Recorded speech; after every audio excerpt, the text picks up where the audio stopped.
Hey everyone. Hope everyone is doing well.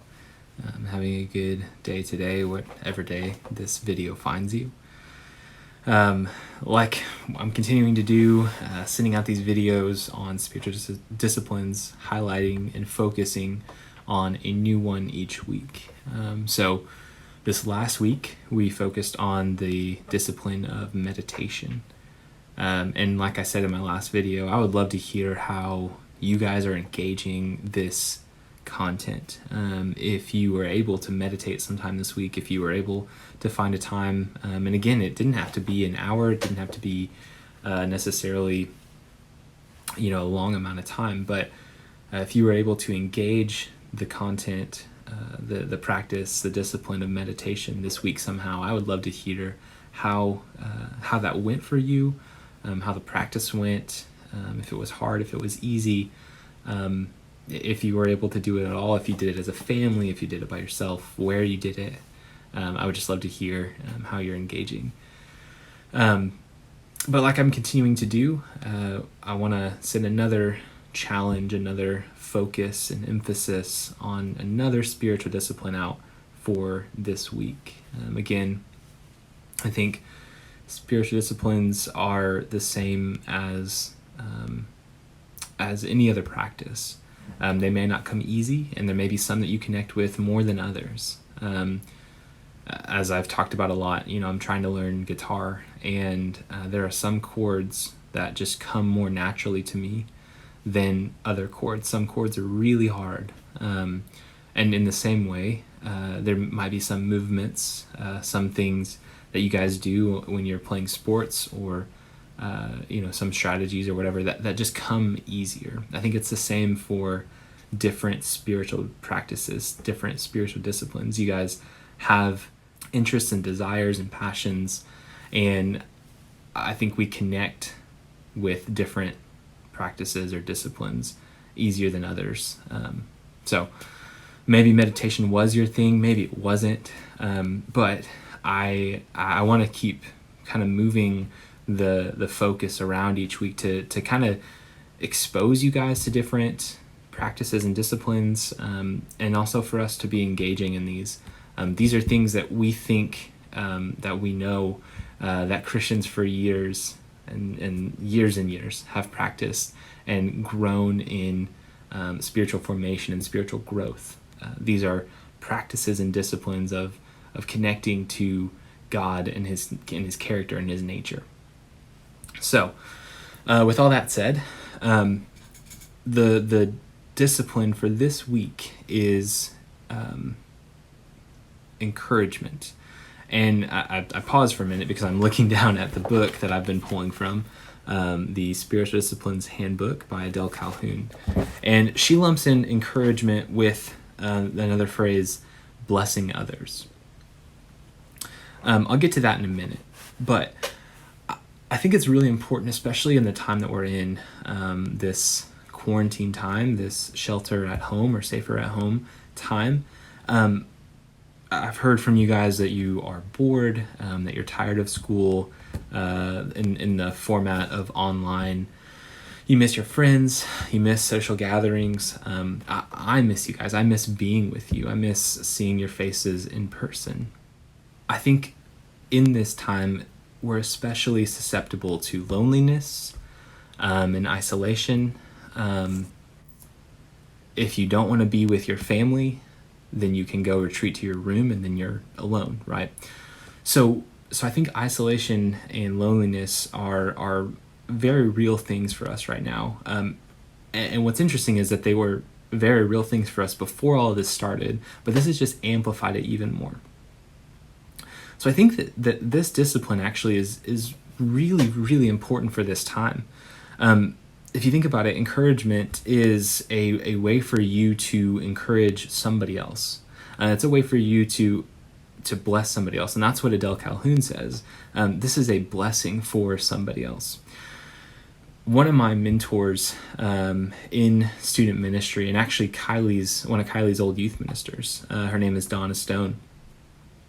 She had a saying, and she still does, but she talks about how the gift of words is one of the most important gifts. And just some backstory, I interned for Donna and her co-youth minister Jeremy. I interned for them for 2 summers, and then under Donna again with a new co-youth minister. Anyway, I interned under her for 3 summers. Learned a lot from her. And I'll say my first summer, when she said these things, I was like, well, that's not the best gift, right? Like, I can think of some great gifts I've gotten that were a lot better than words, or a lot more valuable. But by the end of that summer, I was convinced, and I still am, that the gift of words is possibly the most important gift we can give people. At the end of each summer, when you were an intern under Donna's ministry, she would give you a scrapbook, and I actually keep them in my office. And in the scrapbook are pictures over the summer, reminders of what we did, who we connected with, pictures of us with different students, of us in different activities. But not only that, there's also a chance for students to write notes. Gift of words. I keep these in my office because it's reminders from me of impact that I had, differences that I made in ministry, even early on. They are important for me, especially when I'm having a hard day, to go back and to look at and say, oh yeah, I made a difference in that student's life. I made a difference in this student's life. I keep them in my office close to my desk so that I might look back on them. Not only that, but if you've been in my office, you might have seen behind me, close to my desk, my blessing box. It says Wes's blessing box. This was actually a gift from the Highland Church, Church of Christ Student Ministry, whenever I left there as their intern. But this contains all the notes and cards and letters that I've received that have been blessings of words, gifts of words to me. I keep these things. The notes that you guys write to me at the end of back to school retreat, I keep those things. The notes that I receive from people as maybe it's interns or students that say, hey, I really appreciate what you do, or appreciated when you did this for me. I keep that. Again, when I'm having a really hard day, these are reminders for me of the reason why I do what I do, the reason why I choose to remain in student ministry, the reason why I got here in the first place, for the people, for the students, for you guys. I think that the gift of words is perhaps one of the most valuable gifts we can give people. This is also part of ACU camps, and guys, I'm with you. I'm so bummed that they have been canceled for this summer. We're working actively on ways that we can still do something for you guys in the midst of those weeks. When we know more about what we can do, as far as what health organizations and governments tell us, then and as we get closer, we'll get that out to you guys. But the reason why we keep going back to ACU camps, the reason why I am sold on ACU camps, is because they do it well. But a lot of it for me is the time of blessing at the end of the week. I've not been to any other camp that allows multiple hours for the group leaders to get to bless their students, each of them. I'm nearly brought to tears at every single one of those, because the blessing of words, the gift of words read over somebody is so powerful, such a powerful and truth-filled experience. It's honestly, it's holy ground. I believe that. Words of truth spoken over people are a huge, huge deal. I also think that this idea of encouragement is super powerful these days with so much digital communication, right? Like texting is the norm, Snapchat, or Instagram or TikTok or whatever, right?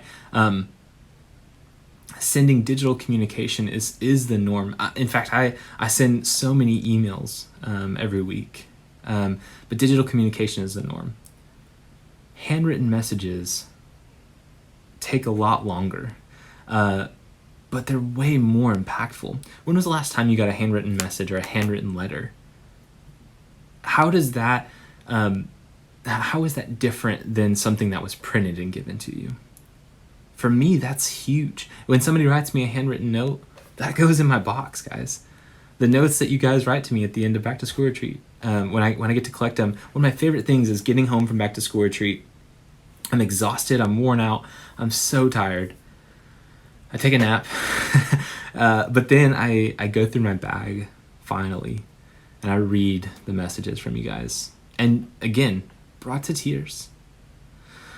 We as people need affirmation that we matter, that we belong, that we are liked, that we are loved, right? That we are seen even.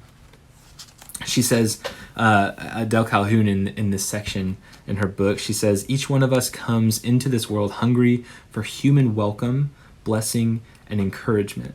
We need to hear that we are wanted and valued, and that in God's eyes, we are beautifully and wonderfully made. When we are blessed, parentheses, literally, quote to speak of, end quote in parentheses, and encouraged, we are better able to internalize our value, worth, and dignity. Without life-giving words, we fail to thrive emotionally and physically. When blessing and encouragement go missing, the evil one plants lies about how worthless or stupid or blank we are.